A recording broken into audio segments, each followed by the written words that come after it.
আমার আম্মা এতটা কঠোর হয়ে গিয়েছিল জানলে বাবা কখনো তার জীবনে হস্তক্ষেপ করতাম না।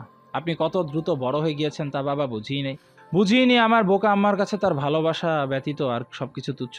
জন্মদাতা, পরিবার, সবকিছু আজ আমায় জীবন্ত লাশ বানিয়ে দিয়ে আপনি কি সুন্দর ঘুমিয়ে আছেন, অথচ আমার একটা নিঃশ্বাস নেওয়া দুঃসহ। কখন মৃত্যু আসবে আর আমি আমার আম্মার কাছে যাব, অপেক্ষা কতটা যন্ত্রণাদায়ক। সবটা আবেগ, এক ঠুনকো আবেগ। নুহাশ মাহমুদ খালি হাতে ফিরলেন। ছেলে মেয়েহারা এই হতদরিদ্র বাবার মাঝে আর কোনো বৃত্তের অহংকার দেখা যায় না।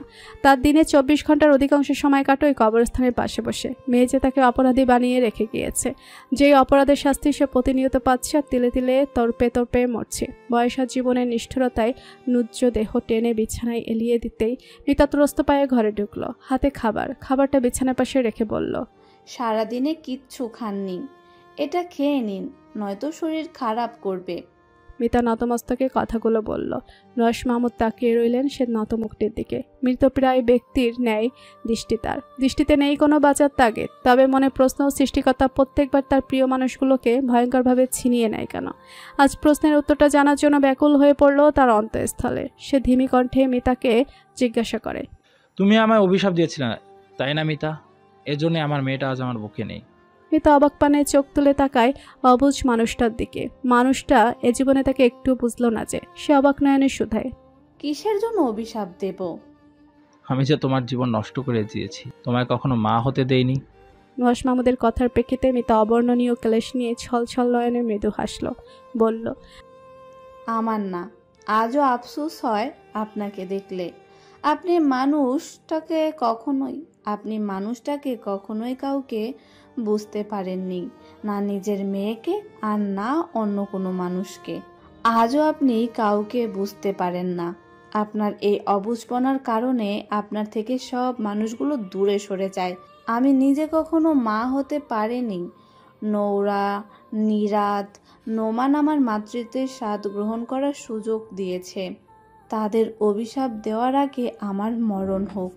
বলেই মিতা আঁচলে চোখ মুছতে মুছতে চলে গেল। বুকটা আরও খালি হয়েছে। আজও সে নৈরার ঘরটা নিজের হতে পরিষ্কার করে রাখে। মেয়ের রেখে যাওয়া এক একটা অস্তিত্ব ছুঁয়ে স্মৃতিচারণ করে তার বাল্যকাল। নোমান মেয়েকে কোলে নিয়ে গাড়ির ড্রাইভিং সিটে বসে পড়ল। মেয়েকে হাঁটুর উপর বসিয়ে বাবরি চুলগুলো খুলে আবার নতুন করে মাথার তালুতে একটা খোপা করতে লাগলো। চুল বাঁধতে বাঁধতে নম্র স্বরে বলল, তুমি যে বারবার চুলে হাত দিয়ে বাঁধা চুলগুলো নষ্ট করো, এতে পাপার কত হেজাল পোহাতে হয় জানো? তোমার চুল বাঁধতে পাপা খুব হিমশিম খাইবা। এরপর থেকে আর চুলে হাত দেবে না। বাবার বুকে গাল দাবিয়ে বসে থাকা বিভা ঘাড় নেড়ে ঘন ঘন মাথা নাড়ল। নোমান তা দেখে বিরক্তি নিয়ে বলল, সবসময় এমনই বলো, কিন্তু এরপর আবার সব ভুলে যাও। আমার কোনো কথা শোনো না তুমি। বাবা ক্রমশই রেগে যাচ্ছে দেখে বিভা চোখ তুলে তাকায় বাবার দিকে। থমথমে মুখ বাবার। সে মুখ ছোট করে নিল, মিনমিন করে বলল, রাগ করছো কেন? তুমি পাপার কোনো কথা কেন শোনো না? নোমান গম্ভীর মুখে বলল, দৃষ্টি মেয়ের শুভ্র আদলের নিষ্পাপ মুখটির দিকে। অতি আদর এই বাচ্চা মেয়েটির সবকিছু তার বাবাই। সে সহ্য করতে পারে না বাবা বকা দিলে। সে ঘন ঘন পলক ঝাপটাতে লাগলো। পাপড়িগুলো অচিরেই ভিজে উঠেছে, থুতনি ঠেকেছে বুকে। নোমান ফোঁস করে নিঃশ্বাস ফেলল। মেয়ের কথাটা আলতো হাতে বুকে চেপে বিতৃষ্ণা ভরা কণ্ঠে বলল, সারাদিন বাবার সাথে থেকে তোমার সব আচরণ মায়ের মতো হয় কি করে আমি বুঝি না। ফের এমন আদরবিহীন কথায় বিভা ঠোঁট বাঁকিয়ে শব্দ করে কেঁদে উঠল। বিগড়ে যাওয়া মেজাজে নোমান হেসে উঠল মেয়ের হঠাৎ কান্নায়। মা মেয়ের কান্না মোড় হঠাৎ কালবৈশাখীর ঝড়ের মতো। কখন কোথা থেকে সে হাজির হবে তার ধারণা করার নেই। সে হেসে মেয়ের কান্নারত মুখশ্রী দুহাতের আজলায় নিয়ে নেয়। কপালে গালে অজস্র চুমো দিয়ে বলল, কিছু বললে এইভাবে কেঁদে ভাসতে হবে? ওকে পাপা, সরি, আর কিছু বলবো না, কান্না থামাও। বিভা তখনও কাঁদছে। নোমান তা দেখে বলল, কি হলো, এখন কান ধরতে হবে? আচ্ছা যাও, আমি কানও ধরছি। সে দুহাতে দোকান ধরল। বিভা আর চোখে তা দেখতে দেখতে শান্ত হলো। থমথমে মুখে জিজ্ঞাসা করলো, আর কখনো রাগ দেখাবে? দেখানোর উপরে রেখেছ? কিছু বললেই তো মায়ের মতো কেঁদে ভাসাও। বিভা ফের বলল, আর কখনো বকবে না, রাগ দেখাবে না, তাহলে আমার খুব কষ্ট হয়। নোমান স্মিত হেসে মাথা নাড়ল, বাধ্য ছেলের মতো বলল, আচ্ছা, আমার মাকে আমি আর কখনো কষ্ট দেব না। এখন চোখের পানি মুছে পাপাকে একটা কিসি দাও তো। বিভা বাবার বাধ্যগত মেয়ের মতো বাবার পাঞ্জাবির কোণা টেনে চোখের পানি মুছল। নোমান চোখ মুখ কুচকে নিল। গাড়িতে অজস্র টিস্যু থাকতেও তার পাঞ্জাবিটাকে টিস্যু বানাতে দেখে বিভা চোখের পানি মুছে প্রফুল্ল হাসল। মুখ বাড়িয়ে আনন্দের সাথে বাবার গালে মুখের সব জায়গাতে ঠোঁট ছুঁয়ে দিয়ে বলল, দিয়েছি লটস অফ কিসেস। নোমান প্রশান্তির হাসি নিয়ে বলল, থ্যাংক ইউ মা ফর লটস অফ কিসিং। বিভা খিলখিলিয়ে হেসে উঠল। নোমান মেয়েকে প্যাসেঞ্জার সিটে বসিয়ে দিয়ে সিট বেল্ট লাগিয়ে দিল। আদেশের সুরে বলল, চুপটি করে বসো মা, নড়চড়া করবে না। ওকে পাপাই। বিভা একগাল হেসে বলল। নোমান গাড়ি স্টার্ট দেয়। মাইকে তখন বিজয়ী দলদের পুরস্কার বিতরণের জন্য ভাষ্যকার লাগাতার কিছু বলে যাচ্ছে। ভাষ্যকার তখন মাইকে উচ্চস্বরে ম্যাচ অব দ্য ম্যানের নাম ঘোষণা করলো। সে উচ্চস্বরে বলল, আজকের ম্যাচ অব দ্য ম্যান হচ্ছে বিবর মাহমুদ। সদ্য পার্কিং লটে গাড়ি পার করা নোমানের মুখে স্মিত হাসি ফুটে উঠল বিভোর মাহমুদের নাম শুনতেই। দিন শেষে অসম্ভব সুন্দর কয়েকটি শব্দ তার জীবনের প্রাপ্তির খাতায় লিপিবদ্ধ করে এই বিভোর মাহমুদ। এক গর্বিত বাবা সে। হ্যাঁ, নোমান মাহমুদের ছেলে, একমাত্র ছেলে বিভোর মাহমুদ। সে মেয়েকে কোলে নিয়ে লম্বা লম্বা পা ফেলে স্টেজের কাছে গিয়ে দাঁড়ায়। পুরস্কার তুলে দেওয়া হচ্ছে 11 বছরের বিভোরের হাতে। নোমান নির্নিমেষ তাকিয়ে দেখল দৃশ্যটি। এই দৃশ্যটি আজকে নতুন নয়, বিগত 6 বছর যাবৎ সে এমন বহু মুহূর্তের সাক্ষী হয়েছে। আপনি একটা ছেলে পেয়েছেন, কোনো একদিন জাতীয় পর্যায়ে খেলবে দেখবেন। পার্শ্ববর্তী কারো মন্তব্যে নোমান ঘাড় ঘুরিয়ে তাকায়। বিভোরের দলের একজন খেলোয়াড়ের বাবা সে। নোমান মৃদু হেসে বলল, আল্লাহ চাইলে অবশ্যই খেলবে, দোয়া করবেন। আল্লাহ অবশ্যই চাইবে ছেলেটা কত কষ্ট করে এই খেলা নিয়ে একদিন ঠিক সফল হবে। কোনো মাঠ থেকে ট্রফি আর সম্মান ছাড়া ফিরে যাননি সে। ভদ্রলোকটি বলল। ততক্ষণে বিভোর ব্যাট হাতে স্টেজ থেকে নেমে আসে। নোমান ছেলেকে ফোন দিল। মৃদুস্বরে বলল, স্টেজের বাম পাশে চলে এসো ক্যাপ্টেন। মিনিটের মাঝে এক শুভ্র আদলের গম্ভীর মুখশ্রী ছেলে এসে দাঁড়ায় নোমানের কাছে। ডেকে ওঠে, পাপ্পা। পাশের গার্ডিয়ানের সাথে কথা বলতে থাকা নোমান ঘাড় ঘুরিয়ে তাকায়। ওষ্ঠকোণে মৃদু হাসি তার। এই যে পাপা নামক ছোট্ট সম্বোধনটুকু অর্জন করতে তার বহু বছর লেগেছে। বড্ড মূল্যবান এক সম্বোধন। বিভা চিৎকার করে হাত বাড়িয়ে দিল ভাইয়ের দিকে। ভাইজান কোলে। গাম্ভীর্যমাখা শক্ত মুখটিও একটু শিথিল হলো ওই ছোট্ট আদরমাখা কণ্ঠে। নোমান মেয়েকে ছেড়ে দিল। এগিয়ে আসে ছেলের নিকটে। হাত বাড়িয়ে নাকের ডগায় জমে থাকা ঘামগুলো হাতের উল্টো পিঠে মুছে নিয়ে হাতে থাকা ইলেকট্রোলাইটের ড্রিঙ্কসটা এগিয়ে দিল। বিভোর নীরবে ড্রিঙ্কসটা হাতে তুলে নিয়ে এক ঢোক খেয়ে হাতের ব্যাটসহ মাথার হেলমেট খুলে ধীরস্থির নোমানের হাতে দিয়ে দিল। পরপরই এগিয়ে দিল সদ্য পাওয়া টাকাগুলো। নোমান টাকাগুলো দেখে মিহিস্বরে বলল, পকেটে রেখে দাও। পৃথিবীতে এই একটা জিনিসকে বিভোর ঘৃণা করে, প্রচুর ঘৃণা। ছেলেটি মান্য করতে পারল না বাবার সেই কথাটি।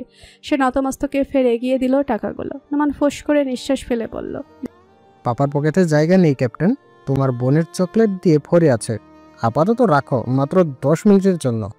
বিভোর শুনল। 1000 টাকার কয়েকটা নোট পকেটে রেখে দিয়ে পা জড়িয়ে থাকা বোনকে কোলে তুলে নিল। গম্ভীর মুখটিতে সুপ্ত হাসির উজ্জ্বলতা। সে নীরবে গালে এগিয়ে দিল বোনের দিকে। বিভা চমৎকার হেসে শব্দ করে সেথায় আদর করে দিল। বিভোর পরপর আরেক গাল এগিয়ে দিল। বিভা সেথায়ও আদর করে দিল। বিভোর প্রসন্ন মনে বোনের কপালে আদর করে দিল। নোমান ব্যাট আর হেলমেট নিয়ে গাড়ির দিকে পা বাড়াতে বাড়াতে বলল, ভাই বোন আহ্লাদ গাড়িতে করবে, এখন চলো, সন্ধ্যার আগে বাসায় ফিরতে হবে। বিভোর বোনকে নিবিড়ভাবে জড়িয়ে হাঁটতে লাগলো। বিভা ভাইয়ের গলা জড়িয়ে ধরে গালে গাল ঠেকিয়ে বসে আছে। ভাই অতিশয় প্রিয় মানুষ যে, যার কাছে তার সকল উচ্ছৃঙ্খলতা প্রকাশ পায় এবং ভাই নীরবে সেগুলো সহ্য করেও নেয়। বিভোর হাঁটতে হাঁটতে নম্রস্বরে শুধায়, বনু কি ভাইজানকে মিস করছিল? খুব। কতটা? এতটা, এই যে এতগুলো। বিভা 2 হাত ছড়িয়ে বলল। বিভোর স্মিত হাসল। জিজ্ঞাসা করে, দুপুরে খেয়েছিলে? পাপাই, পচা পচা ভেজিটেবল আর ভাত খেয়েছো? বিভা নাকমুখ কুচকে বলল, তার ভেজিটেবল পছন্দ নয়, কিন্তু সপ্তাহে একদিন তাকে জোরপূর্বক অনেক অনেক ভেজিটেবল খাওয়ানো হয়। বাবার পাশে গাড়িতে বসে বিভোর বোনকে কোলে বসিয়ে দিল। নোমান গাড়ি স্টার্ট দিল। 10 মিনিটের পথ পেরোতেই সে এক জায়গায় গাড়ি থামালো। বিভোর ঘাড় ঘুরিয়ে তাকায় বাবার দিকে। নোমান বাম পাশে স্থাপিত এতিমখানাটির দিকে ইশারা করে বলল, যাও, টাকাগুলো দিয়ে এসো। বিভোর অভ্যস্ততার সাথে বোনকে কোলে করে বেরিয়ে গেল গাড়ি থেকে। মাদ্রাসার দানবাক্সে 1000 টাকার 5টি নোট ঢুকিয়ে দিল। এক হুজুর দেখলো সেটা, এগিয়ে এসে শুধায়, এতগুলো টাকা এখানে দিলে কেন?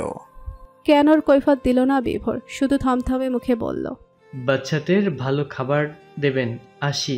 আসসালামু আলাইকুম। বলেই বিভোর চলে আসলো। গাড়িটি থামলো সেই দালানটির সামনে, যেই দালানটির সামনে একদা দুটি খাটিয়া পাশাপাশি রাখা ছিল, যেখানে শুয়েছিল দুটি প্রিয় মানুষ, যারা আজ সময়ের বিবর্তনে কোথাও মিলিয়ে গিয়েছে অতৃপ্ততার আত্মচিৎকার হয়ে। নোমান ছেলে মেয়ে নিয়ে ঘরের দরজা খুলে ঢুকলো। বিভোর ঘরে ঢুকেই কাঙ্ক্ষিত কক্ষটির দরজা খুলে উকি দিল। নিঃশব্দে শুধু এক পলক কক্ষে অবস্থানরত তিনজনকে দেখে আবার দরজা চাপিয়ে বেরিয়ে আসলো। বিভা ঘরে ঢুকতেই ক্লান্ত ভাইজানের লেজ ধরে গুটি গুটি পায়ে তার পেছন পেছন ঘরে চলে গেল। তার এটাই কাজ, বাবার ভ্যাল লেজ ধরে চরকির মতো পুরো ঘোরা। নোমান দ্রুত নিজের ঘরে গিয়ে পোশাক বদলে টি শার্ট আর ট্রাউজার পরে বের হলো। বের হতেই দেখলো মেয়েট তার প্রয়োজনীয় সবকিছু নিয়ে বের হয়েছে। সে জিজ্ঞেস করলো, চলে যাচ্ছেন? মেয়েট মাথা নেড়ে বলল। সন্ধ্যা হয়ে গেছে স্যার। নোমান মাথা নেড়ে সায় জানায়। হাতে একটু ব্যস্ততা থাকায় জিজ্ঞাসা করলো, সে কি করছে? মেয়েট ফিরে তাকায়। কর কথা জিজ্ঞেস করছে সে জানে।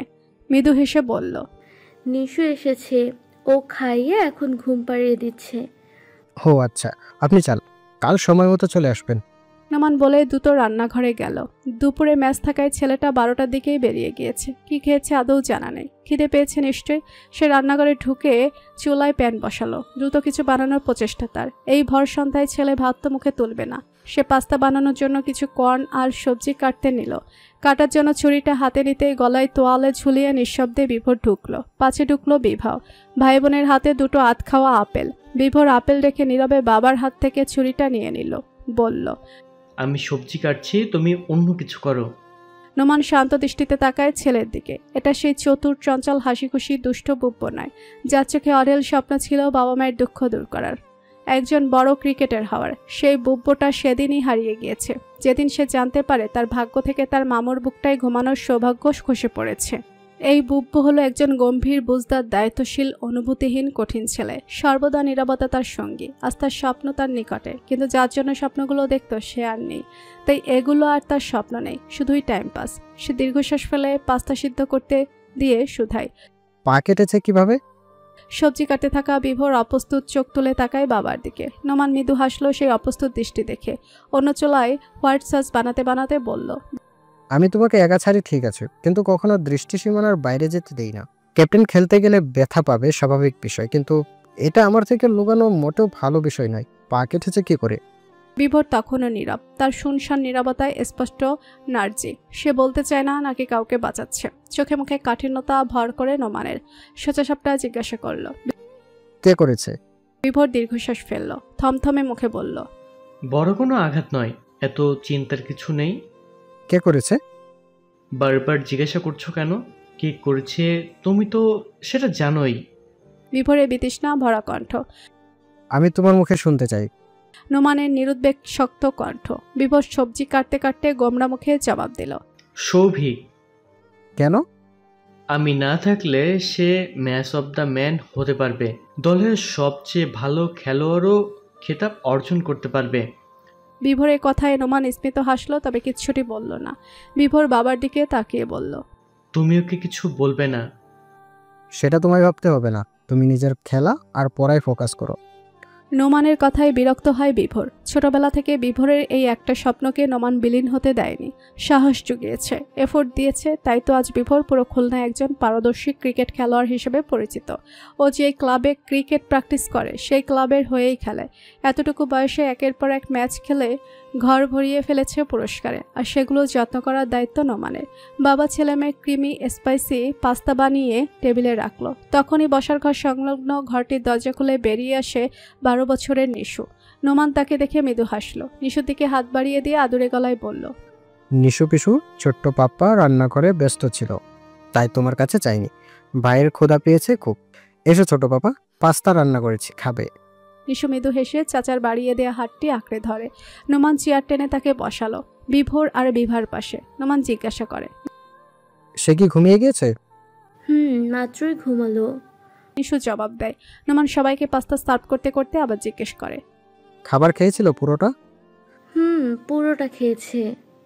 ছোট পাপার রাতটুকু সহজ করে দেওয়ার জন্য ধন্যবাদ নিশু পিসু। নোমান হেসে বলল। নিশুও হাসল।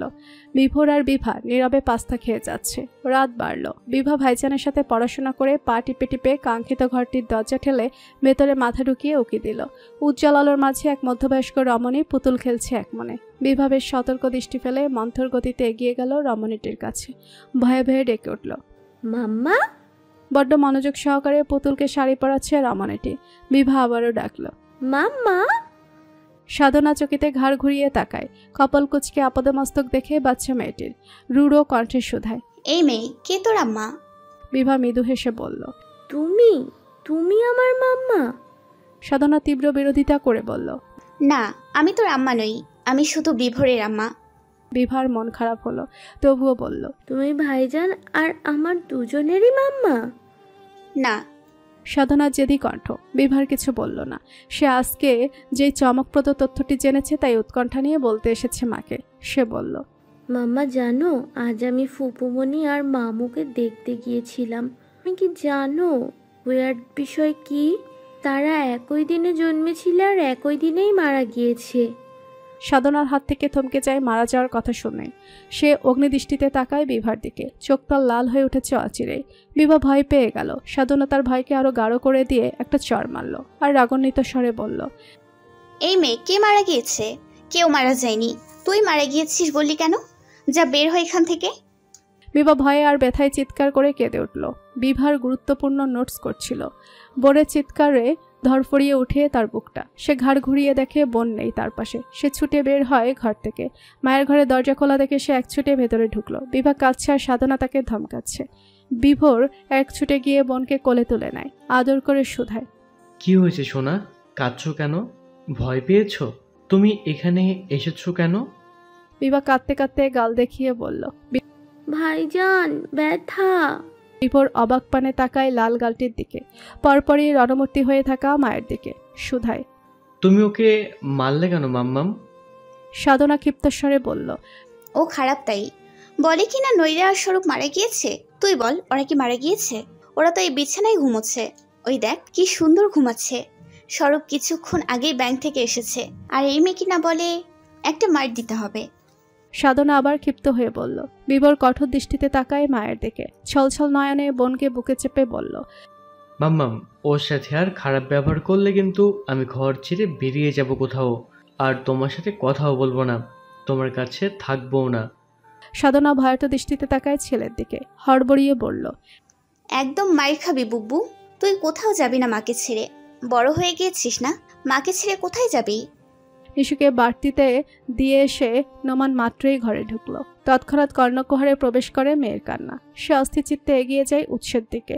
সাধনার ঘরে ঢুকতেই শুনতে পেল বিভোরের কণ্ঠ, তবে বলো, তুমি আর আমার বোনের সাথে খারাপ ব্যবহার করবে না, গায়ে হাত তুলবে না?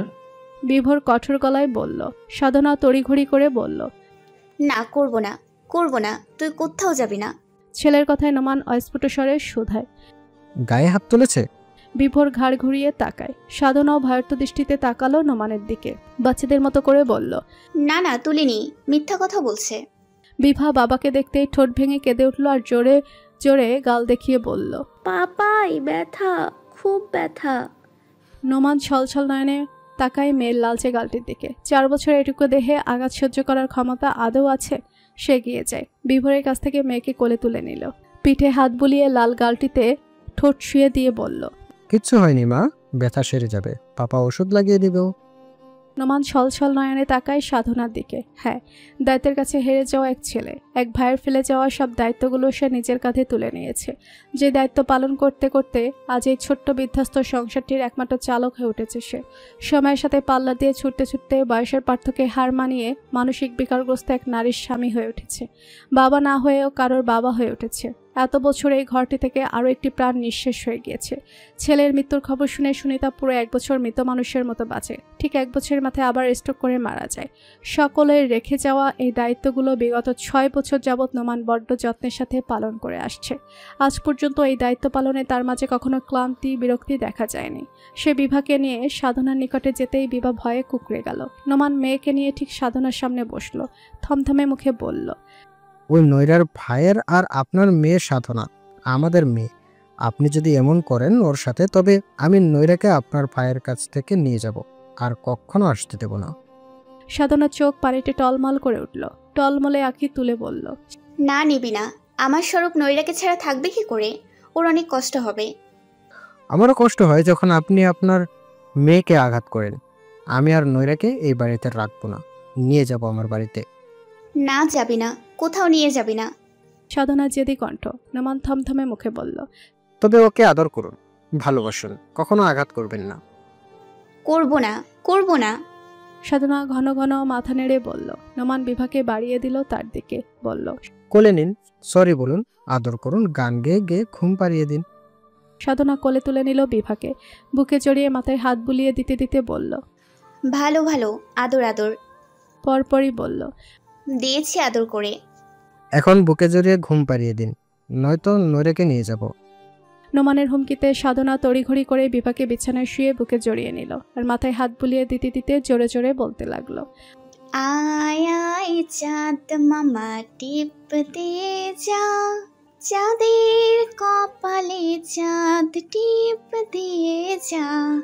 আয় আয় চাঁদ মামা টিপ দিয়ে যা, চাঁদের কপালে চাঁদ টিপ দিয়ে যা। এই মেয়ে ছড়া বলেছি, এখন ঘুমা। মায়ের কথায় বিভা বাবার দিকে তাকায়, হাত বাড়িয়ে দিয়ে বলল, আর আদর লাগবে না পাপাই। নোমান আর বিভার ছল ছল নয়নে তাকায় বিভার কথায়। তারা বিভাকে নিয়ে বেরিয়ে যায় কামরা থেকে। নোমান মেয়ের গালে বরফ ঘষছে। বিভোর ছুটে যায় মেয়ের স্টাডি টেবিলের কাছে। সেখানে জমিয়ে রাখা রাজ্যের সব চকলেট নিয়ে ছুটে আসে বোনের কাছে। চকলেট অতিশয় প্রিয় খাবার হওয়ায় বিভার কান্নারত মুখশ্রীতে এক ফালি হাসি ফুটে উঠল।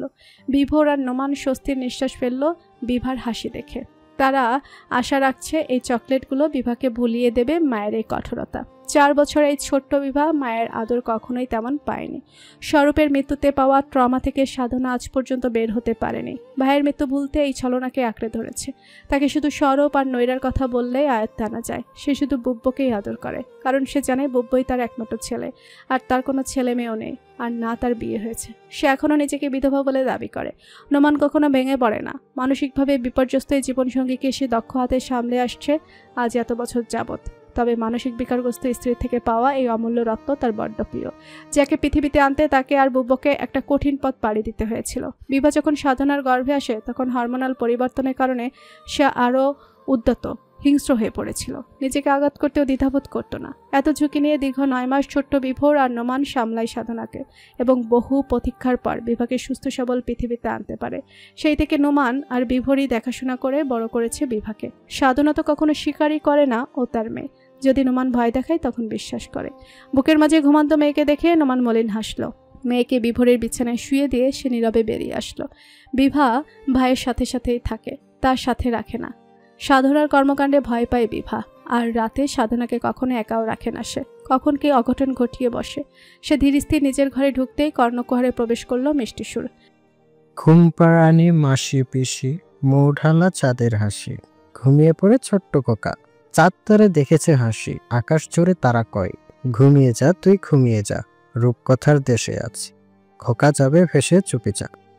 সে ঘরে ঢুকে ওয়ার্ম লাইট জ্বালাতেই দেখতে পেল সাধনার ছেলে পুতুল আর মেয়ে পুতুলটাকে ঘুম পাড়াচ্ছে। পরনে একটা সাদা ম্যাটার্নিটি ফ্রক আর সাদা সালোয়ার। লাইট জ্বলতেই সাধনা চেঁচিয়ে উঠে বলল, এই আলো আসছে, আলো। নৈরা আর স্বরূপ ঘুমাচ্ছে, বিরক্ত করবি না, বন্ধ কর লাইট। নোমান নিরুদ্বেগ ঘরের এলোমেলো কাপড়গুলো উঠিয়ে রাখতে রাখতে কঠোর গলায় বলল, আর একবার তুই তোকারি করলে নৈরাকে সোজা বাপের বাড়ি রেখে আসবো। সাধনা তড়িৎ গতিতে ভয়ার্ত কণ্ঠে বলল, বন্ধ করো লাইট, আলো আসছে, ওরা ঘুমাতে পারছে না। নোমান লাইট বন্ধ করলো। সাধনার স্বস্তি হলো, তবে তার স্বস্তিতে পারে ঢেলে দিল বলিষ্ঠ হাত আষ্টে পৃষ্ঠে তাকে জড়িয়ে নিল নিজের সাথে। সাধনার আগে চেঁচিয়ে উঠল, এই ছাড় ছাড়, ধরবি না, ছাড়। নোমান ছাড়ল না, বরং আরো দৃঢ়ভাবে আঁকড়ে ধরল, বলল, আপনি যে নৈরার ভাইয়ের সাথে এমন করেন নৈরা জানে? না জানে না, তুই বলবি না। সাধনার ক্ষিপ্ত কণ্ঠ। নোমান তাকে বুকে জড়িয়ে চুলে হাত বুলাতে বুলাতে বলল, বলে দেব, তখন নৈরা কষ্ট পাবে, তারপর এই ঘর আর আপনার ভাইকে ছেড়ে চলে যাবে অনেক দূরে। সাধনার চোখ দুটো ছলছল করছে। অনুনয় করে বলল, বলবি না। তাহলে ভালো ব্যবহার করতে হবে। করব। সবসময় মুখেই এমন বলেন, কিন্তু একটু পর ভুলে যান। না না, ভুলবো না, সত্যি বলছি। নোমান দৃষ্টি নামায় মেয়েধীন ফর্সা মুখটির দিকে, মৃদু হেসে বলল, আমি যা বলবো তাই করবেন। করব। বলতে সাধনার ঠোঁটে উষ্ণ এক ছোঁয়া ছুঁয়ে দিল। সাধনা চেঁচিয়ে উঠল, ঠোঁট মুছতে মুছতে ক্ষিপ্ত স্বরে বলল, ইস, আবার অসভ্যতামি করছিস? ছাপ লাগিয়ে দিয়েছে, কি খচ্চর! থু থু, আর আমায় ছুবি না বলে দিলাম। তেরা নোমান হেসে আরও অজস্র চুমু দিল পুরো মুখ জুড়ে।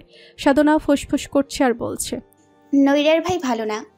নোমান ভ্রু নাচিয়ে জিজ্ঞাসা করে, কেন, এ কি করেছে? সারাদিন শুধু গা ঘেঁষাঘেঁষি করে, অসভ্য, চুমু দেয় শুধু। সাধনা তীব্র রাগ নিয়ে বলল। নোমান ওর বিরক্তিতে কুচকে যাওয়া নাক চেপে বলল, নৈরের ভাই আপনার স্বামী হয়, চুমু তো খাবেই। কেন খাবে? কারণ সে আপনার স্বামী হয়। সাধনা তীব্র রাগ নিয়ে বলল। কচু হয়, কোনো স্বামী নেই আমার। নোমান ক্ষিপ্ত হয়ে উঠল। সে সাধনাকে নিজের থেকে দূরে সরিয়ে বলল, দেখে তো, আজই আমার বোনকে নিয়ে আমি চলে যাব এখান থেকে। সাধনা এবার ভয়ে চেঁচিয়ে উঠে নোমানের টি শার্ট খামচে ধরল, অনুনয় করে বলল, কোথাও যাবে না। ঠিক সম্বোধন শুনতেই নোমান আর চোখে তাকায়, শুধায়, কোনো শৃঙ্খলা করবেন না তো? যা বলবো তাই শুনবেন? হুম। নোমান আবার শুয়ে পড়ে। সাধনাকে এক হাতে আগলে নিয়ে বলল, তবে একটু আদর করুন। নোমান গাল দেখিয়ে বলল। সাধনা থমথমে মুখে তার গালে ঠোঁট শুয়ে দিল। নোমান আরও এক গাল এগিয়ে দিল। সাধনার আগে গজগজ করতে করতে সেখানেও দিল। নোমান হাসতে হাসতে এবার ঠোঁট এগিয়ে দিল। সাধনা ক্ষিপ্ত কণ্ঠে বলল, আর দিতে পারবো না, ছাপ লেগে যাবে, ছি। সাধনা ঘৃণিত কণ্ঠে বলল। নোমান নাছর বান্দা, তার কথা শুনল না, তার থেকে চুমু নিয়েই ছাড়ল। দীর্ঘ সেই চুমুর প্রকোপ সামলে উঠতে উঠতে সাধনা নির্জীব হয়ে গেল। চুপটি করে পড়ে রইল নোমানের বুকে। নোমান মৃদু হেসে দেখে নির্জীব হয়ে যাওয়া মানুষটাকে একটু গভীরভাবে ছুঁয়ে দিলে এমনই নির্জীব হয়ে পড়ে। সে জানে বিকলগ্রস্ত স্ত্রীর মাঝে এখন একটু অনুভূতি রয়েছে। সে তৃষ্ণাত্ম একটু সুস্থ স্বাভাবিক স্ত্রীকে দেখার জন্য। সে নম্র কণ্ঠে শুধায়, খিদে পেয়েছে, খাবেন কিছু? সাধনা নাবোধক মাথা নাড়ল। অতপর কেতকাল বাদ চমৎকার হেসে নোমানের বুকে থুতনি ঠেকিয়ে তার দিকে তাকায়। চঞ্চল কণ্ঠে বলল, একটা গোপন কথা শুনবে? নোমান হ্যাবোধক মাথা নাড়ল। সাধনা তার কানের মুখ এগিয়ে নিল। নোমান কপাল কুঁচকে নেয় তার কাণ্ডে। সাধনা ফিসফিসিয়ে বলল, নৈরা স্বরূপের না একটা ছোট্ট বাবু হবে শীঘ্রই। আমি খুব খুশি, বাবুর জন্য জামাও বানিয়েছি।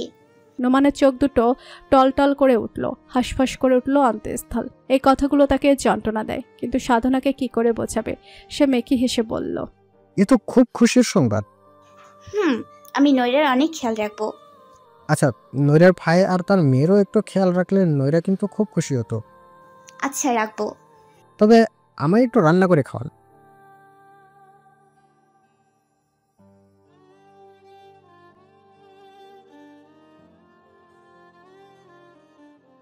সাধনা আগের মতো সুস্থ হয়ে যান না। সাধনা তীব্র প্রতিবাদ করে বলল, আমি তো সুস্থই। এক ধুলোমাখা কাঞ্চনবেলায় নৈরা চঞ্চল পায়ে ছুটতে ছুটতে কুঞ্চ ভবনের গেট থেকে বের হয়। চোখে মুখে তার আনন্দ। তার অর্ডারকৃত উপন্যাসের বইগুলো এসেছে, প্রেমের উপন্যাস এগুলো। তার প্রেম বিষয়ক আগ্রহ না থাকলেও পড়তে খুব ভালো লাগে। অন্যের ভালোবাসা দেখতে, শুনতে, পড়তে তার ভালো লাগে। সে অনেক আগ্রহ বইগুলোর জন্য। বইয়ের পার্সেল হাতে দাঁড়িয়ে থাকা ডেলিভারি ম্যান গেটের সামনে বসে আরামসে সিগারেট ফুঁকছে। সেই দেখতেই নোরা চোখ মুখ কুচকে নিল। মুখে ওড়না চেপে লম্বা লম্বা কদমে এগিয়ে গিয়ে খানিক ক্ষিপ্ত কণ্ঠে বলল, যারা সিগারেট খায় তারা ভালো মানুষ হয় না। আপনি সিগারেট খেতে খেতে বই ডেলিভারি দিতে এসেছেন কেন? ডেলিভারি ম্যান বিরক্ত হলো অযোচিত হস্তক্ষেপে। সে সিগারেট খেয়ে বই ডেলিভারি দেবে নাকি কি করবে তার কৈফত কেন দেবে? কিন্তু এই একই কথা আরও একজনের গায়ে লাগলো। অদূরে চায়ের দোকানে ফর্মাল বেশভূষায় দাঁড়িয়ে থাকা সরব অস্থির চিত্তে সিগারেটের সুকটান দিচ্ছিল, কিন্তু কারোর এহেন কুমন্তব্যে তার কপাল কুঁচকে গেল। সে মুখ বিকৃত করে এক পলক নিজের সিগারেটের দিকে তাকালো, বিড়বিড় করে বলল, যারা সিগারেট খায় তারা খারাপ মানুষ, তার মানে আমিও খারাপ? কি অদ্ভুত বোকা কথা। সিগারেটটি ঠোঁটে চেপেই ফিরে তাকায় মন্তব্যকারীর দিকে। দৃষ্টি গিয়ে আটকায় সাদামাটা আপাদমস্তক একটা সাদা ফ্রক পায়জামার ওড়নায় আবৃত এক নারী অবয়বের দিকে। সাদা ওড়নার দ্বারা এক হাতে চেপে রেখেছে নাক মুখ। শুধু স্বচ্ছ টলটলে নয়নদ্বয় দেখা যাচ্ছে, যেখানে সিগারেটের প্রতি ভরপুর ঘৃণা স্পষ্ট।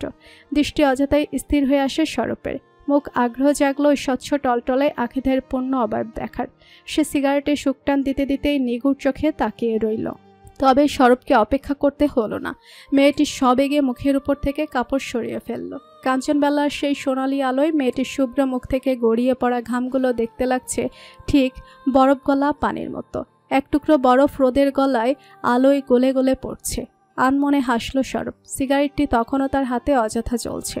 সরব দেখল কপাল বেয়ে সারসের ন্যায় গলদেশে গড়িয়ে গড়িয়ে পড়া সেচ জলগুলো। নৈরা মুখের উপর থেকে কাপড় সরিয়ে বইগুলো ছিনিয়ে নিয়ে বলল, নেহায়েতই পছন্দের বই, নয়তো আপনার মতো খারাপ মানুষের কাছ থেকে আমি কখনো বই নিতাম না, আর কখনো আপনি আমায় বই ডেলিভারি দিতে আসবেন না। আমারও কোনো ইচ্ছে নাই। ডেলিভারি ম্যান রেগে বলল। নৈরা কপাল কুঁচকে বিরক্তি নিয়ে তাকায় তার দিকে। সে অন্যায় ঘাম মুছে একবার চারিপাশে এলোমেলো দৃষ্টি ফেলতে লাগলো। মেয়েটিকে নিগুড় চোখে দেখতে দেখতেই হঠাৎ সরব ধ্যানচ্যুত হলো মেয়েটিকে এদিকে তাকাতে দেখে। অজানা কারণেই তার মনে হলো মেয়েটি যদি তাকে সিগারেট হাতে দেখে ফেলে তবে মস্ত বড় পাপ হয়ে যাবে। পুরুষ মন নারী দেখলে ন্যানো সেকেন্ডের মাঝে নিজের রূপ বদলে নেয়। হ্যাঁ, দিন শেষে সর্ব পুরুষ, তার সংযত মনও তার অনুমতিবিহীন নিজের রূপ বদলে নিল। নৈরা এদিকে তাকাতে তাকাতেই সরব দ্রুত সিগারেটটা পায়ে পিষে ফেলে পিছু ঘুরে গেল। নাক দিয়ে তখনও ধোঁয়া বের হচ্ছে। নৈরা কপাল কুঁচকে চারিপাশ অবলোকন করে আবার গেটের ভিতর ঢুকে গেল। সরব ঘাড় ঘুরিয়ে তাকায় মেয়েটির গমনের পথে। মৃদু হেসে বিড়বিড় করে বলে, কাঞ্চনবালা, বোকা কাঞ্চনবালা। সব সিগারেট খাওয়া মানুষগুলো যে খারাপ হয় না তার জলজান্ত উদাহরণ সরব ইব্রাহিম। সে নিজে চিন্তা কমায় এই ধূমপানের দ্বারা। সে নাকে মুখে ধোঁয়া ছাড়তে ছাড়তে চাওয়ালার দোকানে ঢুকলো। বিল দিতে শুধায়, চাচা, ওই যে গেটের কাছে একটা মেয়ে বের হয়েছিল না, সে কে? চাওয়ালা কিয়ৎকাল তাকিয়ে বলল, কে নৈরা? সরব কপাল কুঁচকে পাল্টা প্রশ্ন করে, নৈরা? ওইটা নৈরা, নোশ মাহমুদের ছোট মেয়ে। নোয়াশ মাহমুদের মেয়ে? এত সাদাশীতে একটা সুতির পোশাক পরা যেমনটা তার আপা পরে? সেদিন অবাক হয়েছিল সরব, তবে অনর্থ যে ঘটে গিয়েছে ততক্ষণে। পুরুষালী মন যে তার রূপ বদলে নিয়েছে। এরপর ওই রাস্তা থেকে যাওয়া আসার সময় সর্বদা চোখ যাবে ওই বাড়িটির দিকে। যদি ভাগ্যক্রমে দেখা মিলে কাঞ্চনবালার, সেই সর্বদা শব্দটি একদিন অভ্যাসে পরিণত হলো। সিগারেটের বদলে কাউকে দেখতে পাওয়াই সরপের চিন্তা দূরীকরণের জন্য যথেষ্ট ছিল। ভাগ্য প্রতিদিন সরপের সহায় হতো। মেয়েটির ঘর বোধহয় ওই বারান্দাটুকুই। সারাদিন বই হাতে ওখানেই পড়ে থাকে। রোজ ব্যাংক শেষে সরব বাড়ি ফেরার পথে তার দেখা পেত। রাতেও চায়ের দোকানে চা খাওয়ার বাহানায় পুরো 1 ঘন্টা মেয়েটির সৌন্দর্য চোখ মুদে নিত। গল্পটা সেখানেই শুরু হয়। এরপর গল্পের গভীরতা বাড়তে লাগলো। সেদিন প্রথম সামনাসামনি দেখা হলো কাঞ্চনবালার সাথে। আমি এমন ভাব করলাম যেন অচেনা এক মেয়ে। তবে দিন গড়াতেই মেয়েটি আমায় চমকে দিতে লাগলো। আমি যাকে এক নজর দেখতে যেতাম সেও নাকি 2 বছর যাবৎ আমায় এক নজর দেখার জন্য তড়পায়। পৃথিবীর সবচেয়ে সুখী মানুষ সেদিন নিজেকে মনে হলো। ধীর স্থির গোটা পরিবেশ প্রেমময় হয়ে উঠল। চা অলির ওই 1 কাপ চা, রিকশালার মুস্কি হাসি, সন্ধ্যাবাজারের সবজির বিক্রেতাদের স্যার ম্যাডাম সম্বোধন সহ পুরো বক্সাণ্ড প্রেমের বুনন বুনন লাগলো। একদিন সেই বুননের তাল কেটে গেল। প্রেম আমার জন্য সামর্থ্যের ঊর্ধ্বে গিয়ে ধরা দিল।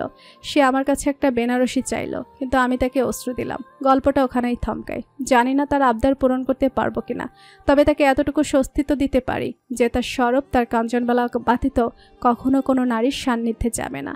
চোখের কার্নিশ বেয়ে 1 ফোঁটা নোনা জল গড়িয়ে পড়তেই ডায়েরিটা বন্ধ করলো নোমান। আলতো হাতে লুকিয়ে ফেলে অস্ত্রগুলো। এটা সরপের ডায়েরি। সামলে রেখেছে সরপের ডায়েরি। নৈরার বেনারসি। বুক জুড়ে শুধু একটাই আক্ষেপ, নুরুক কেন তার ভাইজানের উপর একটু বিশ্বাস রাখলো না। তবে পৃথিবীটা সহজ হতো, সুখী হতো। কোলের মাঝে থাকা দেহটি নড়ে চড়ে উঠতেই নোমান দৃষ্টি নামায়। বারান্দায় ম্যাট্রিসে দেয়ালে পিঠ ঠেকিয়ে বসে আছে সে, আর কোলের মাঝে শুয়ে আছে জ্বরগ্রস্ত বিভোর। শক্তি সামর্থ্যবান গম্ভীর এই ছেলেটার লোকায়িত নম্র সত্তা শুধু জ্বর হলেই বেরিয়ে আসে। এই যে আজ জ্বর হয়ে বাবার গায়ের সাথে লেপ্টে বসে আছে। কোমর জড়িয়ে বাবার কোলে শুয়ে থাকা বিভোর জড়ানো কণ্ঠে ডেকে ওঠে, পাপ্পা। নোমান মাথায় হাত বুলাতে বুলাতে বলল, এই তো পাপা, বলো। বিভোর মাথা তুলে তাকায় বাবার মুখপনে। লাল হয়ে আছে চোখ দুটো। নোমান খানিক চিন্তিত কণ্ঠে শোধায়, খারাপ লাগছে আব্বু? ডাক্তারকে আবার ডাকবো? বিভোর নাবোধক মাথা নাড়ালো। নিভু নিভু চোখ চেয়ে অসম্ভব এক আবদার করে বলল, মামুকে এনে দাও না পাপ্পা। কতদিন হলো তার বুকে ঘুমাই না, তার হাতে খাই না, তার সাথে ক্রিকেট খেলি না। সেই অসত্য কেন পিছু ছাড়ে না নোমানের। সবাই তাকে কঠিন পরিস্থিতিতে একা ফেলে চলে গিয়েছে। বাবার অসত্যে জ্বরগ্রস্ত বিভোর মলিন মুখে আবার ঘুমিয়ে পড়ল। নোমান অদূরে রুমের ভেতর তাকায়। মেরুন রঙা ফ্রক আর পায়জামা পরিতা সাধনার বুকের সাথে লেপ্টে আছে বিভা। মা মেয়ে জড়াজড়ি করে ঘুমাচ্ছে। আজ কোনো এক অজানা কারণে তাদের মধ্যে ভাব হয়েছে, খুব ভাব। একে অপরের পিঠ ছাড়ছেই না দুজনে। সকাল থেকে দুজনে ঘাপটি মেরেছিল এই ঘরে, কোনো চিৎকার চেঁচামেচি হয়নি। নোমান অবাক হলেও খুশি হয়েছে। দেখতে দেখতেই দেখলো বিভা ঘুম থেকে উঠে গিয়েছে। বিভার নড়াচড়ায় সাধনারও ঘুম ভেঙে গিয়েছে। বিভার অভ্যাস ঘুম থেকে উঠে বাবার আদর খাওয়ার, তাই সে অভ্যাস মাফিক বাবার কাছে চলে গেল। সাধনার এত বেশ রাগ হলো। বিভা তো তার নতুন বন্ধু, তবে ও ওই অসভ্য লোকের কাছে গেল কেন? সে রাগে গজগজ করতে করতে পুতুল নিয়ে খেলতে বসলো। বিভা সোজা এসে বাবার গলা জড়িয়ে ধরে বসলো। নোমান মেয়ের আদরের ক্রেভিংসটুকু মেটালো। এক হাতে অনবরত ছেলের মাথায় হাত বোলাচ্ছে, অন্য হাতে মেয়েকে আঁকড়ে ধরে আছে। সাধনা পুতুল খেলতে খেলতে সেটা আর চোখে দেখলো। দেখে রাগে গজগজ করতে করতে বলল, সবাইকে শুধু আদর করে আর আমায় শুধু বকে, রাগ দেখাই। আসিস আবার অসভ্যতামি করতে, খামচে তোর পিঠের ছাল তুলে ফেলবো। নোমান শুনল, কপাল কুঁচকে থমথমে মুখে বলল। সাধনা রাগে ফেটে পড়ল, চেঁচিয়ে বলল, 100 বার করবো, তুই তুই তুই। সাধনার জেদি কণ্ঠে নোমান কঠোর দৃষ্টিতে তাকায়। সাধনা মুখ বাঁকিয়ে আবার পুতুল নিয়ে খেলতে লাগলো, আর তাদের আহ্লাদ দেখছে। নোমান কিছুক্ষণ বাদে মেয়েকে উদ্দেশ্য করে বলল, মা, তোমার মামাকে বলো আদর চাইলে ভদ্র মেয়েদের মতো এখানে আসতে। চিংড়ি মাছের মতো লাফালাফি আর গন্ডারের মতো চিৎকার করলে আসতে বারণ করো। বাবার কথায় বিভা খিলখিলিয়ে হেসে উঠল। সাধনার আগে দুঃখের টলটলে নয়নে তাকায়, তেজি গলায় বলে, তুই আসিস আমার কাছে, তোর ঠ্যাং ভেঙে হাতে ধরিয়ে দিব। অসভ্য, আমি চিংড়ি মাছ, গন্ডার। সাধনা মাথা ঝাঁকিয়ে ঝাঁকিয়ে শুধায়। নোমান তাকায় সেই পুরনো হুমকি শুনতেই। নির্জীব হয়ে পড়ে তার অন্তঃস্থল। বহু সাইকিয়াট্রিস্ট ডাক্তার দেখিয়ে নিরাশা হলেও সে এখন আশা রাখে সাধনা সুস্থ হবে। কোলের মাঝে ধপ করে কেউ শুয়ে পড়তেই নোমান কোলের দিকে তাকায়। বুকবুকে পেছন থেকে জড়িয়ে ধরে সাধনা শুয়ে আছে তার পায়ের উপর। মা ছেলে দুই পায়ের উপর শুয়ে আধিপত্য বিস্তারে মগ্ন, আর মেয়ে বুকে। এই তো কঠিন পৃথিবীতেও সৃষ্টিকর্তা বাঁচার জন্য সহজ মিষ্টি কিছু উপহার দেয়। সেও বাঁচবেই 3 জনের জন্য। 3 জনের মাঝে আদর বন্টন করতে করতে নোমান আবারও উদাসীন শুয়ে পড়ে কাঞ্চনবেলার সোনালি কিরণ দেখে। এই সোনালি আলো আজ কতটা মলিন লাগছে। কাঞ্চনবেলার শেষটা যদি এতই বিদঘুটেময় হওয়ার ছিল, তবে প্রারম্ভটা কেন এত মনোমুগ্ধকর ছিল? দালানের সামনা বরাবর জারুল গাছটার উপর সোনালি মিঠা রোদ দেখতে দেখতে নোমান বিড়বিড় করে বলে, কেমন হতো যদি সবটা স্বপ্ন হতো।